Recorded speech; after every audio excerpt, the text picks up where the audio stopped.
Okay. When we read the part of the brain, there is the first is the spinal cord. The spinal cord, just above the spinal cord comes the part of the medulla oblongata, then comes the pons, and then comes the midbrain. So the part of the spinal cord just above that medulla oblongata, pons and midbrain, they are connecting the spinal cord with the part of the cerebrum and diencephalon. So this remaining part or in between part which is connecting the cerebrum with the spinal cord is called as brain stem, and brain stem, it includes the part is medulla oblongata, pons and midbrain. Okay. Now the rectus nucleus solitarius, it is not remaining here but also extending to the part of brain stem. So when you will read by the books what is the location of the nuclei, they are shown in the brain stem. Understand? Extending from, they will be located in the pons, in the part of the midbrain, and generally they remain up to the part of the pons. Then fourth is the last component, that is called general somatic afferent, GSA. General somatic afferent component. This component carries the general sensation around the skin, auricle of the skin.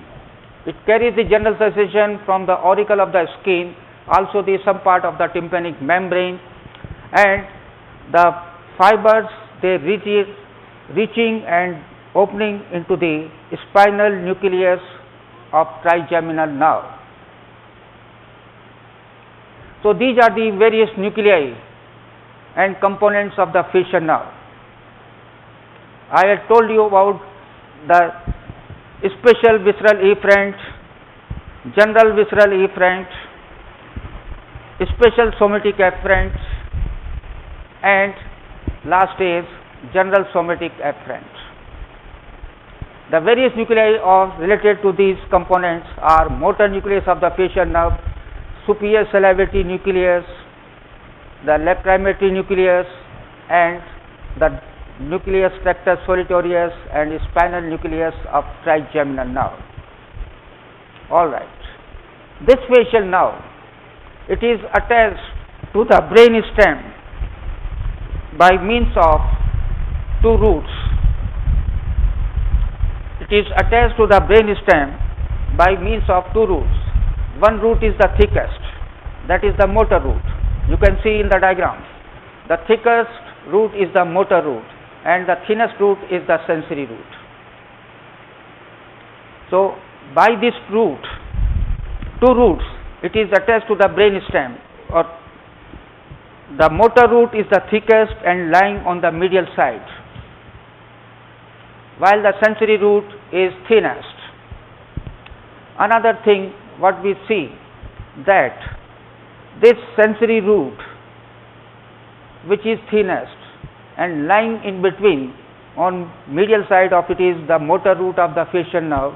On its lateral side there is the part of the vestibulocochlear nerve, that is the eighth cranial nerve. I am telling you very simple thing. Listen again.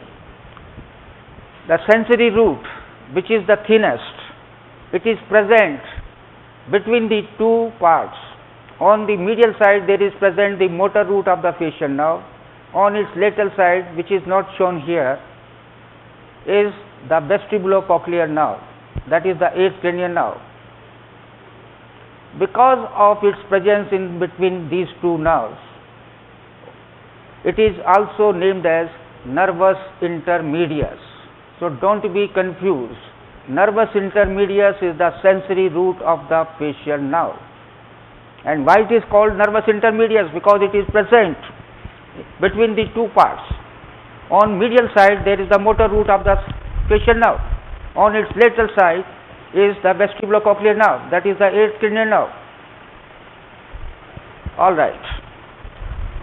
So, as the nerve comes out from the brain stem, the two roots, they are present in the pontomedullary junction. As the name clearly indicates, the junction of the two parts of the brain stem, pons and medulla. In this junction, there is present the cranial nerves.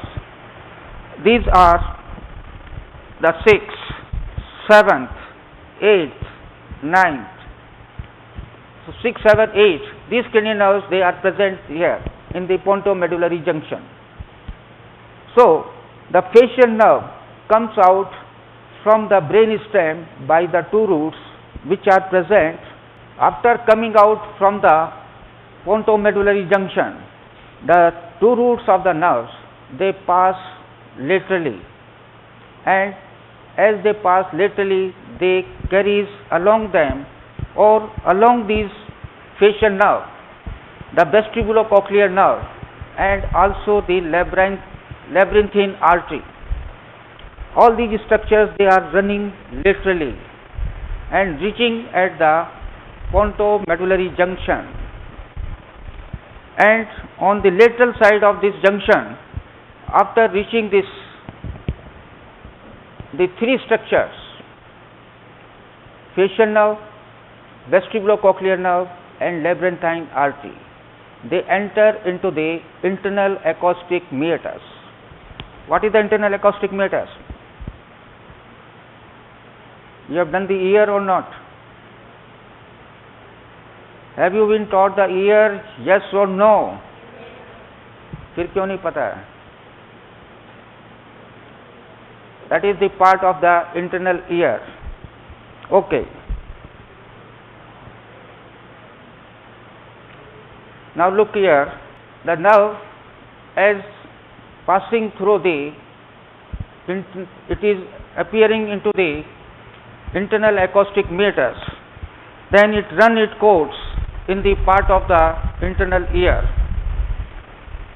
then it is reaching to the lateral side of the or lateral end of the internal acoustic meatus, then the nerve is leaving internal acoustic meatus and enters into the petrous part of the temporal bone.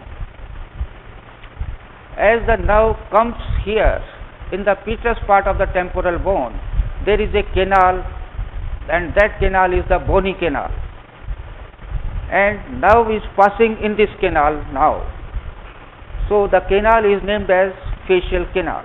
So what we will say, the nerve after coming out from the lateral end of the chorda tympani, the lateral end of the internal acoustic meatus, then it enters into the facial canal.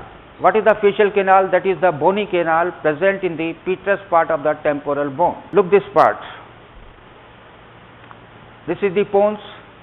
The nerve is coming out, enters into the internal acoustic meatus, and as it enters into the internal acoustic meatus, the part of the eighth cranial nerve and the labyrinthine artery also enters, which are not shown here, but the structures entering into the internal acoustic meatus are all these four.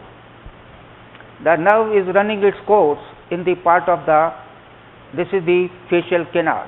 As the nerve comes into the facial canal, that is bony canal, here it is dividing into the three parts. As the nerve comes into the bony canal, we divide the nerve into the three parts, and these three parts of the nerve, they are named as the part of the nerve which is lying over the vestibule, which is the part of the internal ear, bony labyrinth, that is called vestibule. So first of all, the nerve is lying over the bony labyrinth. This is the internal acoustic meatus. Okay, the nerve is entering here, and as it comes here, it is turning its course slightly and it enters into the middle ear. That is this part. And look here, the nerve as it enters into the internal acoustic meter, running forward and slightly turn anteriorly, and this turning of the nerve, look here, here it is coming straight, then slightly turn. So this turning of the facial nerve is called external genu. Genu is turn mode. What is the genu? That is the turn. Look here, the nerve is coming here straight and it turns anteriorly and like this. So this part, this is the external genu, and this genu is slightly swelled up.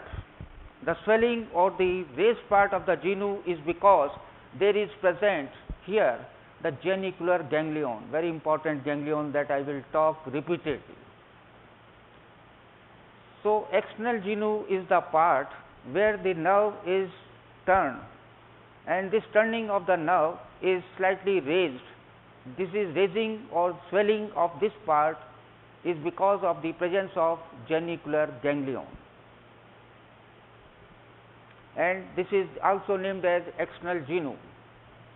Now this part of the nerve that is up to the genicular ganglion, this is called labyrinthine part, Labyrinthine, labyrinthine part, that is part present in the internal ear, labyrinthine part.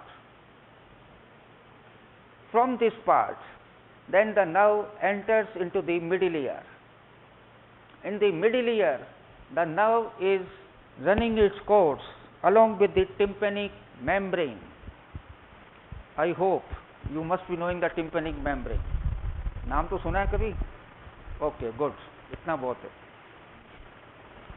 So the nerve is lying over the tympanic membrane, running its course over the tympanic membrane, and this is the medial wall of the tympanic membrane. So running its course on the medial wall of the tympanic membrane.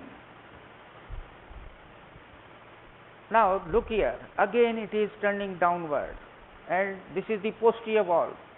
This is the posterior wall of the middle ear. This is the medial wall of the middle ear. So the nerve is running horizontally up to the junction of posterior medial wall along with the posterior wall. Look here, after reaching at the junction of posterior wall and medial wall, the nerve turn downwards and running vertically downwards and reaching up to the stylomastoid foramen. The nerve coming out from the cranial cavity through the stylomastoid foramen. That is the complete course of the facial nerve. Now the part of the nerve, here we named it as a labyrinthine part. The part of the nerve which is running its course along the tympanic membrane or medial wall of the middle ear, that is the tympanic part of the facial nerve. And third one, which is running vertically downwards, this is the mastoid part of the temporal nerve, facial nerve. So very simple thing, it is sufficient if you remember that as the nerve enters into the facial canal, where the facial canal located in the petrous part of the temporal bone. In the course of the facial nerve in the facial canal, we divide this into three parts: labyrinthine part, tympanic part, and mastoid part. I hope up to this part is clear. And the nerve comes out through the stylomastoid foramen. Okay. As it comes out from the stylomastoid foramen, the further course of the nerve is along the parotid gland. Look here, this is the styloid process, this is the stylomastoid foramen. As it comes out, the nerve is passing in the parotid gland. reaching in the parotid gland, the nerve is giving the terminal branches, and these terminal branches, they are different, like temporal branch, zygomatic branch, buccal branch, mandibular branch, and cervical branch. The cervical branch of facial nerve supplying to the platysma, because most of the time you forget, the nerve supply of the platysma is from cervical branch of the facial. Okay. So all these terminal branches are given as it comes out from the stylomastoid foramen reaching to the parotid gland. Before that, the facial nerve is giving the different branches that I am telling you now. Now look this part. As the nerve is reaching, what is this? This is the part of the genicular ganglion. Here it is giving from the genicular ganglion, the first branch is arising, that is called greater petrosal nerve, this one. The second, just below the greater petrosal nerve, it is giving nerve to stapedius muscle. This is the stapedius muscle. Nerve to stapedius muscle. The function of this stapedius muscle is control the sound's vibration. If this muscle is paralyzed, then the person can't listen the normal sound. That means the sound is enhanced if the muscle is paralyzed or the nervous stapedius is injured. The person will can't listen the normal sound. This is called hyperacusis.